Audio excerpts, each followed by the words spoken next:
In each of the last 3 seasons, either SJO or Tuscola has made it to Peoria in the state finals in baseball. None of them have brought home the first place trophy, SJO getting second in each of their appearances, while Tuscola took third last year. Does one of them have another run in them this season? The two powerhouses facing each other in the sectional final this afternoon in Bloomington. This one belonged to the pitchers.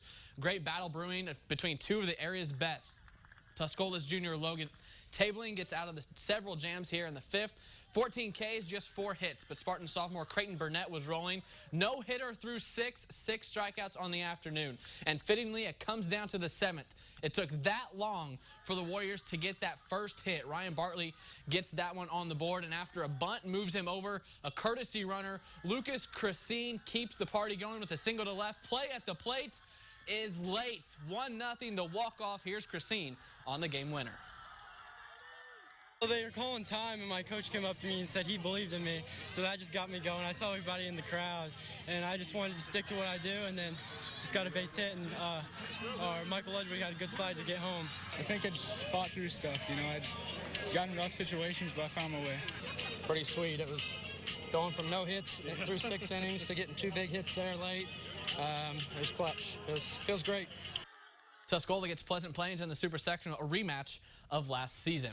In 1A baseball, Salt Fork also playing for a sectional title, taking on Mount Pulaski. The Toppers strike first with a 3-run top of the first. Ben Fricke gets them on the board with a single to right. 2 run-scoring pass balls make it 3-zip. The Storm battle back in their half. Gage Romack helps his own cause. Ground ball to short, plates Coda Broker. We were all tied up at 3 after 1. And both pitchers settled from there. Logan D-Wright gets right with the nasty breaking ball strikeout. Romack matches him with an inning-ending hook of his own. Both guys with nice showings outside of the first inning.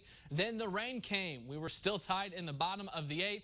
Salt Fork with the winning run on third, and they elect a suicide squeeze. Play at the plate. He is out. After the Storm get the bases loaded, Broker ends the game with the most dramatic play in all of baseball, the walk-off hit by pitch. Don't see that very often. Sectional 6-5 goes to Salt Fork. It felt great. Like, it just hit me, and I knew it was coming, and it was like the greatest feeling ever after it hit me. It's a great feeling. During the regional, it was just kind of, okay, we should be able to walk through this if we play our game. But losing a sectional championship last year and then coming back and winning it this year, and the way that we did win it in extra innings, and a senior coming up clutch and wearing it with the bases loaded and 2 outs, it just means the world.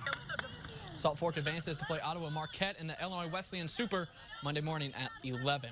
In 1A softball, where Salt Fork also in action against Villa Grove. VG threatening in the first, runner on first. The blooper drops fair down the line. Jordan Ray trying to go first to third, but the throw beats her. She's out. No damage done for Salt Fork. Bottom 2, though. Here come the runs. Madison Burwell unloads with a runner on. 2-run shot puts the Blue Devils on the board. That was her first of 3 home runs on the day. Villa Grove captures the sectional 15-5 over Salt Fork.